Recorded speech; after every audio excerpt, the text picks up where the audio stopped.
I only thought it was a quiet room, until a whisper slid into my mind. Careful, human, I hear everything. In a council of beings whose intelligence makes human cunning look like child's play, one glance from her long ears is enough to unmask every secret, every doubt. And me, I'm just a human, trying not to trip over my own thoughts in a galaxy that doesn't forgive mistakes. Clark's first step into the council chamber felt like stepping into a dream someone had thoughtfully designed to induce mild panic in humans. The walls shimmered with shifting geometric patterns that seemed almost alive, as though each shape were observing him with polite curiosity. Every surface reflected not only light but subtle echoes of thought, or at least that's what Clark insisted to himself as he avoided glancing directly at the walls. His suit, a standard human diplomatic ensemble, slightly rumpled after a long hyperspace flight, suddenly felt inadequate. The folds in the fabric whispered in ways he was sure were judgmental.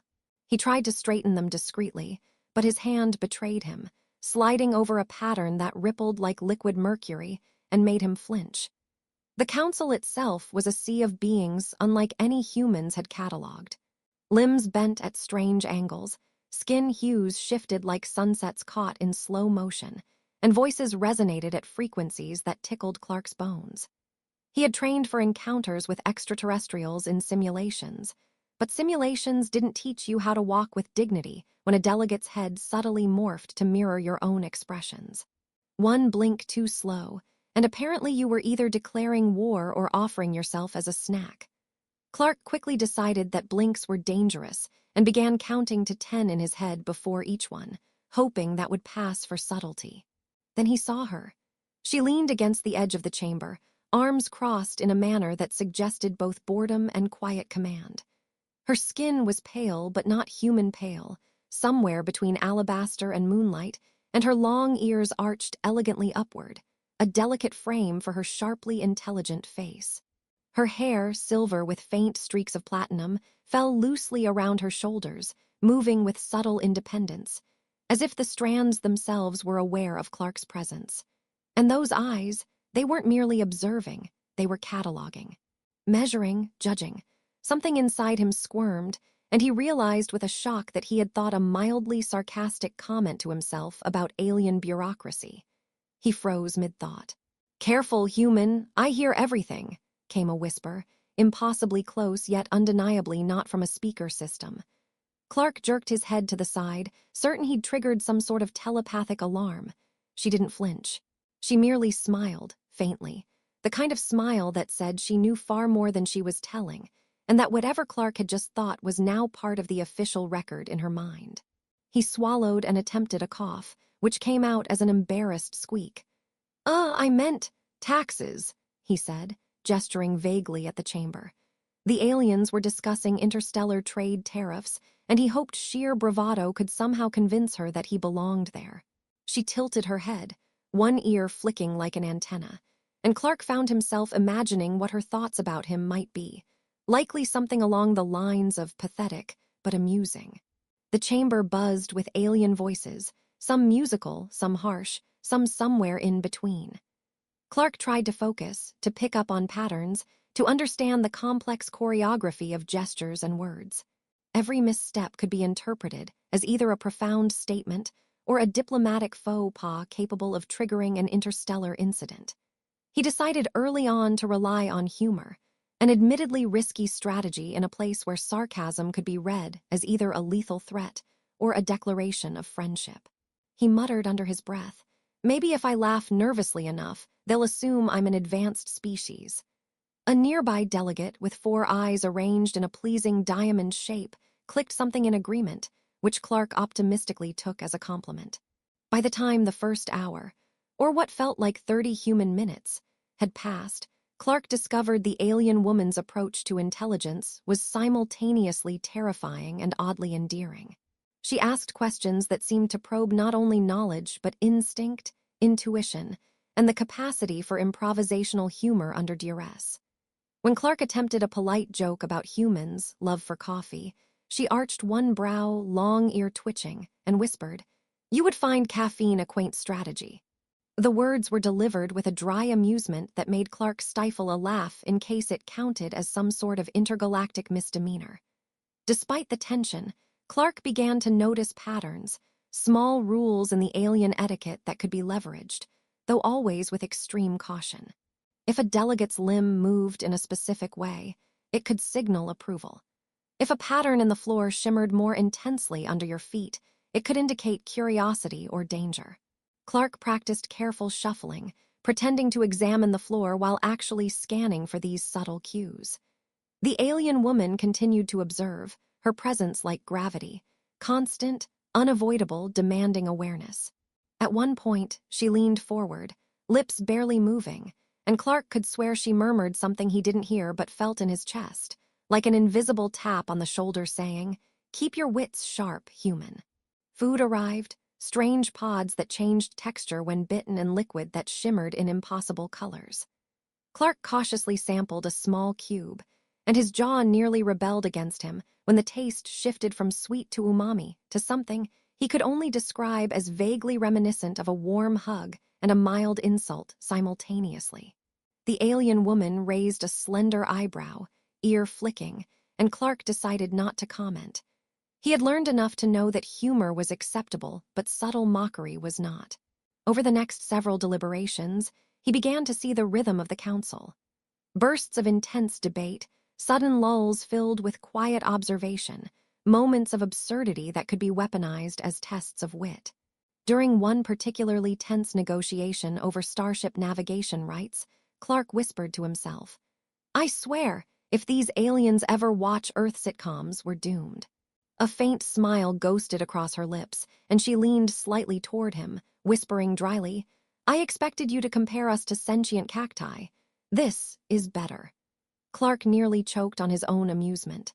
He started to understand the subtle ways humans might survive in a room full of beings far beyond their comprehension. Wit, observation, and the occasional carefully placed joke could disarm even the most calculating intellect. He tried to weave small humor into his interactions. An offhand remark about space bureaucracy, a mock complaint about gravity settings, a mild observation about alien posture trends. Each time, the alien woman reacted with slight amusement, a tilt of her head, a flick of an ear, a soft whisper that hinted both caution and encouragement.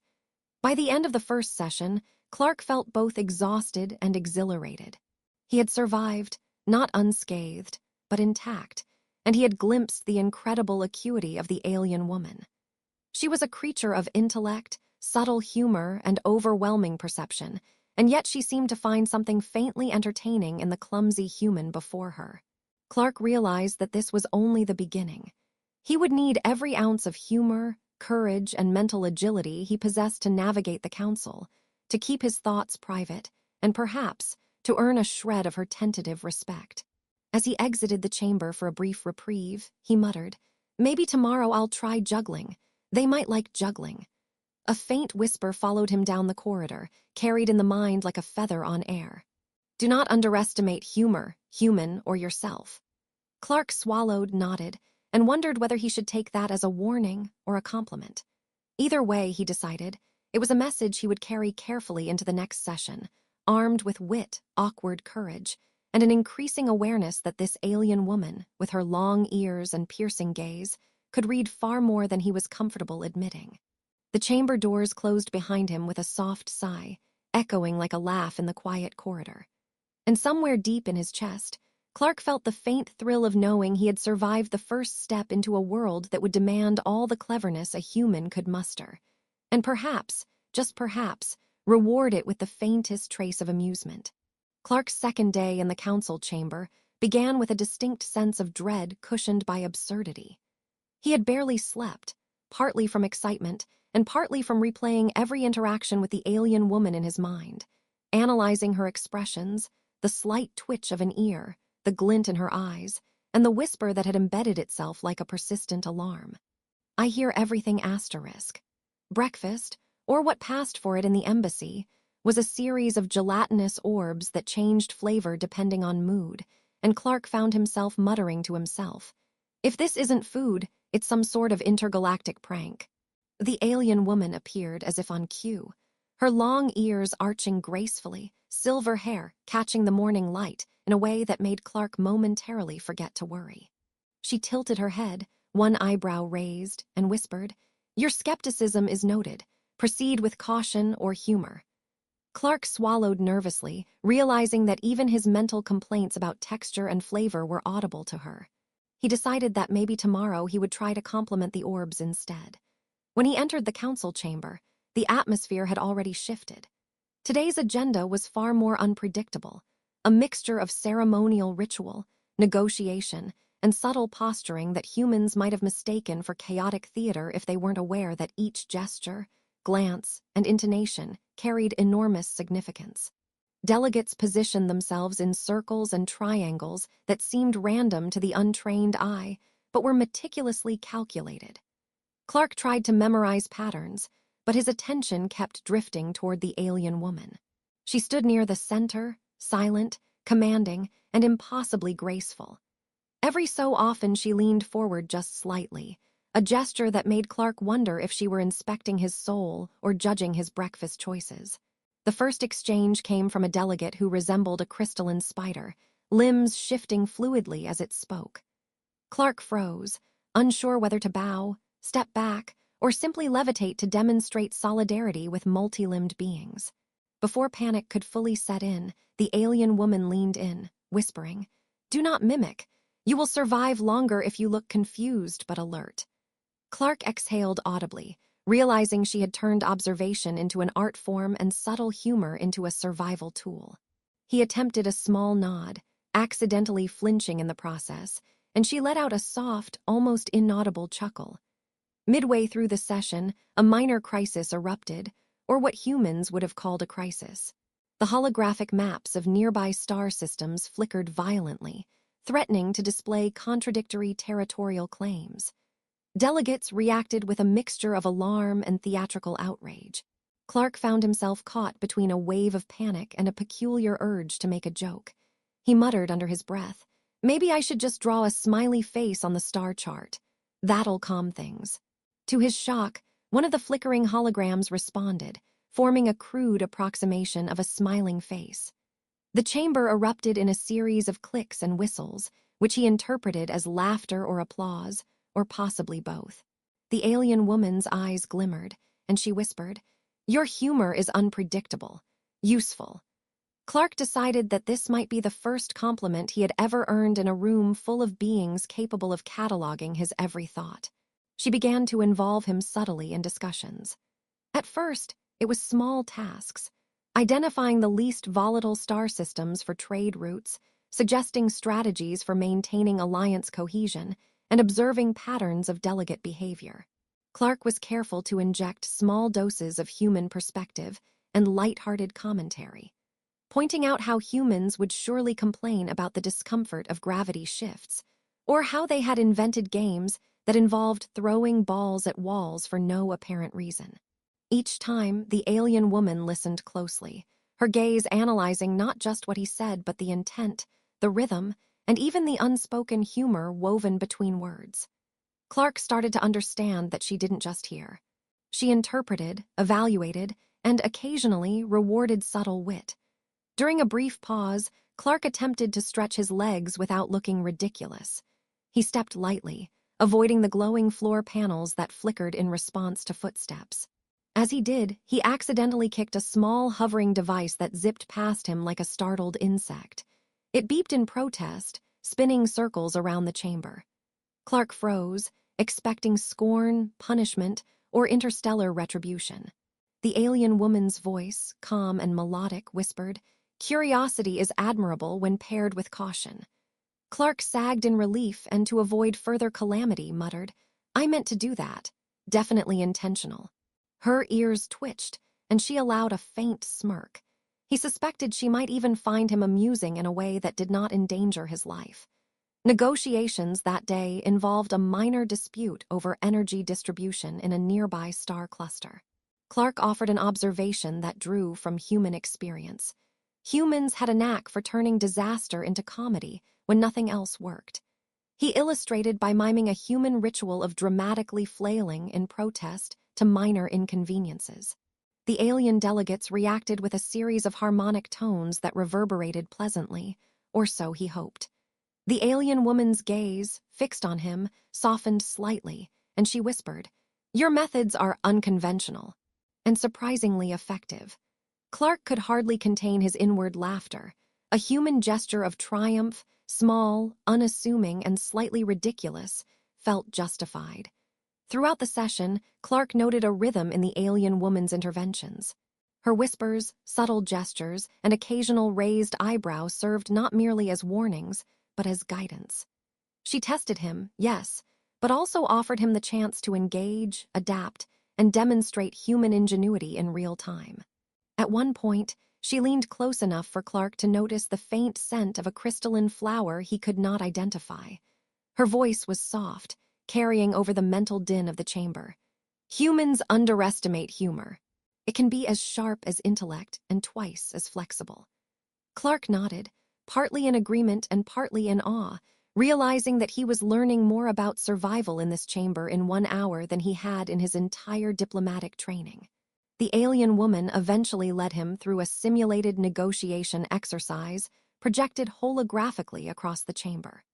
Starships blinked in orbital patterns, territories expanded and contracted, and delegates issued verbal challenges that could unsettle even the most confident human.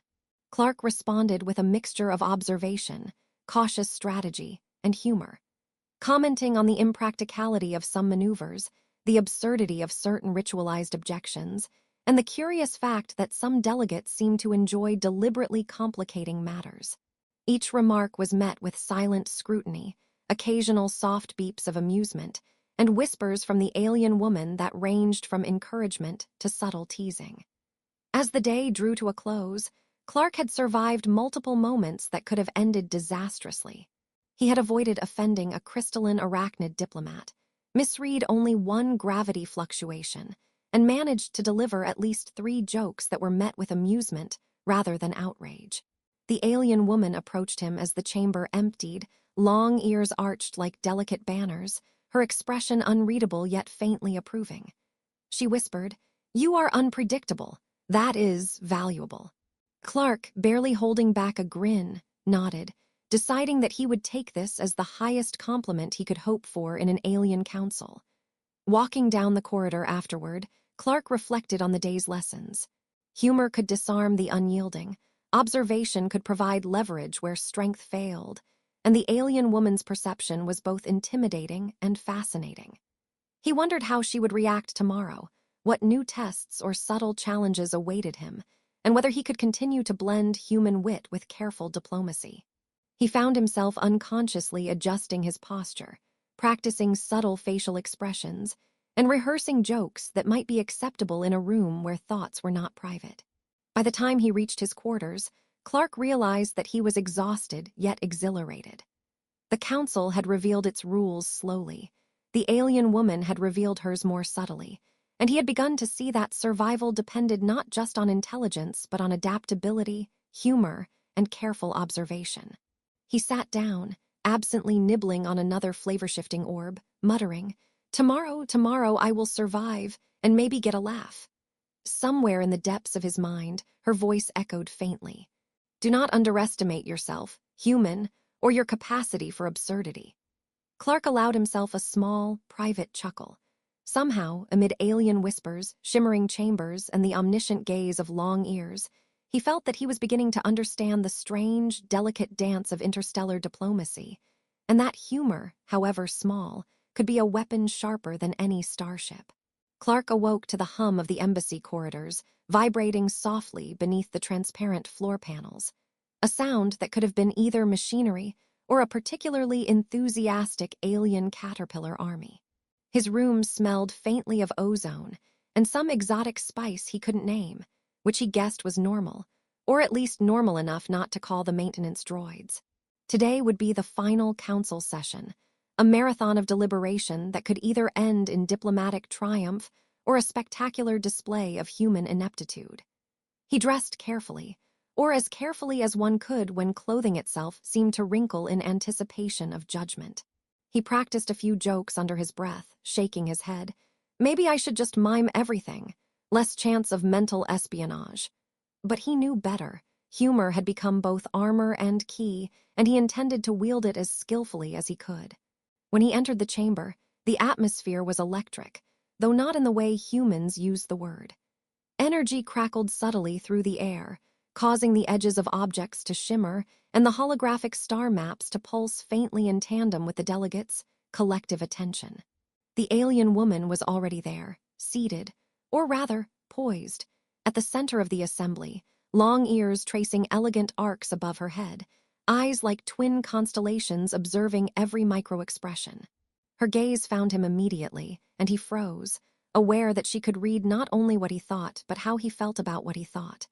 She whispered almost casually, "Today, human, we see if you are more than survival instinct." Clark swallowed and reminded himself that she did, occasionally, appreciate a sense of humor. He muttered softly under his breath, "More than survival instinct, or at least better at pretending." The corners of her mouth lifted ever so slightly, a silent acknowledgement of the joke, and Clark felt the first genuine spark of confidence that morning. The council convened quickly, opening with an interstellar dispute over resource allocation in a newly charted system. Delegates leaned and floated in complex formations, voices overlapping in harmonic interference patterns that could unsettle an untrained human mind. Clark remembered the previous day's lessons. Observe, calculate, and inject humor to diffuse tension without appearing arrogant or foolish. A crystalline delegate spun toward him mid-argument, clicking out a series of sharp tones that implied both critique and threat. Clark, without thinking, countered with a subtle mimicry of the delegate's motions, exaggerated just enough to be playful. The chamber froze for a beat, then erupted in a chorus of tones, some sharp, some melodic, which the alien woman's long ears flicked at with amusement. Her whisper reached him, "You are learning the rhythm, human, do not stop now." The negotiations were relentless, a swirling storm of logic, ritual, and absurdity. Clark found himself juggling star maps, holographic projections, and the occasional unpredictable errant beam of light that seemed to respond to thought. At one point, a projection of a solar system appeared upside down, spinning chaotically, and Clark quipped aloud, "Well, at least no one's complaining about gravity today." The chamber vibrated with a mixture of soft whistles and clicks. The alien woman's eyes narrowed, then twinkled. Her whisper, "Unexpected levity can be strategic." Clark's confidence grew with every interaction. Humor was not frivolity here. It was diplomacy, survival, and a demonstration of insight. Midway through the session, Clark faced his greatest challenge, a dispute over intelligence-sharing protocols that required rapid improvisation. Delegates demanded immediate solutions, and any hesitation would be interpreted as weakness. Clark drew a deep breath, recalling all the subtle cues the alien woman had taught him to observe. The tilt of an ear, the flicker of a retinal pattern, the harmonic resonance in overlapping voices. He proposed a compromise, blending human pragmatism with an acknowledgement of alien ritual, then added, with a carefully measured grin, "And if that fails, we can always hold a dance-off in zero gravity." The chamber paused, then laughter, or the nearest approximation of it, spread among the delegates. Even the most austere crystalline figures emitted sharp, musical chimes that indicated approval. The alien woman's gaze lingered on him longer than usual, her ears arching like banners in subtle applause. As the session wore on, Clark realized he was no longer the cautious, hesitant observer he had been on the first day. He could read the patterns of alien interaction, anticipate subtle traps, and employ humor to diffuse tension or highlight absurdities. The alien woman, who had once seemed untouchable and distant, now interacted with him as a partner in a delicate dance. She whispered advice, issued gentle challenges, and occasionally teased him, but it was no longer purely intimidating. It was instructive, almost collaborative.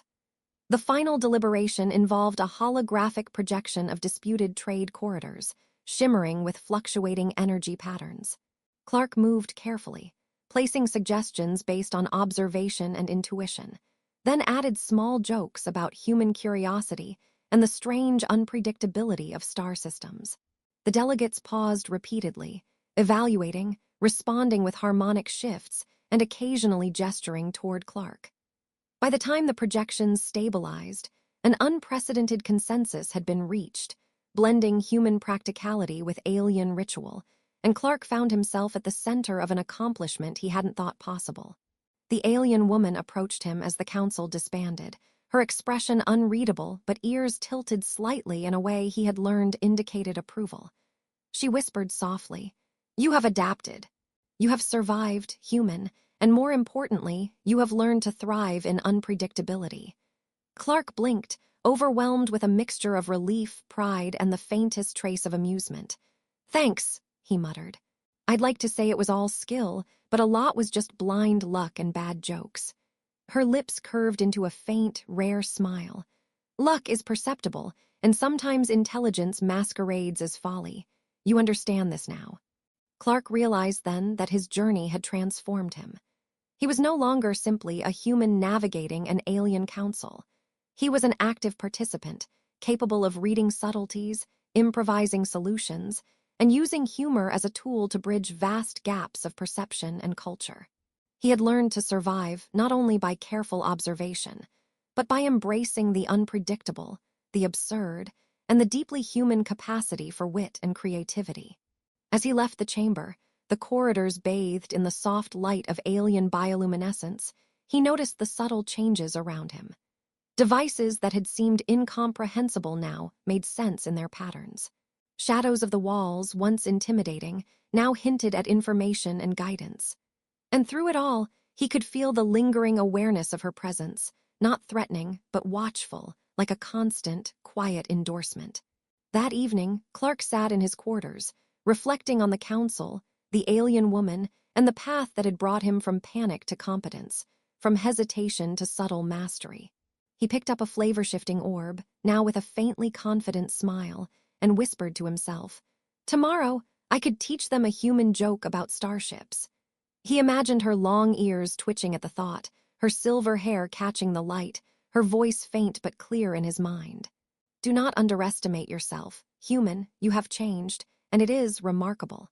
Clark leaned back, exhausted but exhilarated, understanding that the council was only one of many challenges in the vast, unpredictable galaxy. He had learned that survival depended on observation, intellect, and humor, and that even in the most alien of environments, humanity could thrive when it embraced ingenuity and resilience. He allowed himself a quiet laugh, a mixture of relief and triumph, knowing that he had faced the incomprehensible, earned the subtle respect of a being far beyond human understanding, and emerged not just intact, but transformed. The lights of the embassy flickered gently, the corridors hummed with alien energy, and Clark felt, perhaps for the first time in his life, truly prepared for anything the universe might throw at him. Armed with wit, courage, and the quiet, commanding presence of a long-eared observer who had taught him the ultimate lesson. That even when outmatched, a human could survive, adapt, and leave a mark on worlds far beyond his own. The final whisper reached him one last time, soft and melodic, lingering in his mind like a familiar melody. "You are more than I anticipated." The lights of the embassy flickered gently, the corridors hummed with alien energy, and Clark felt, perhaps for the first time in his life, truly prepared for anything the universe might throw at him. Armed with wit, courage, and the quiet, commanding presence of a long-eared observer who had taught him the ultimate lesson. That even when outmatched, a human could survive, adapt, and leave a mark on worlds far beyond his own. The final whisper reached him one last time, soft and melodic, lingering in his mind like a familiar melody. "You are more than I anticipated, human. Remember this, always." Clark closed his eyes, smiled faintly, and for the first time felt he had truly arrived, not as a visitor in a strange council, but as a participant in a galaxy that was, perhaps, a little less intimidating and a little more full of possibilities than he had ever imagined. And somewhere, deep in the hum of the embassy, the alien woman watched, long ears arching, eyes gleaming, quietly amused by the unpredictable human who had learned to navigate her world with wit, intelligence, and a touch of audacious humor.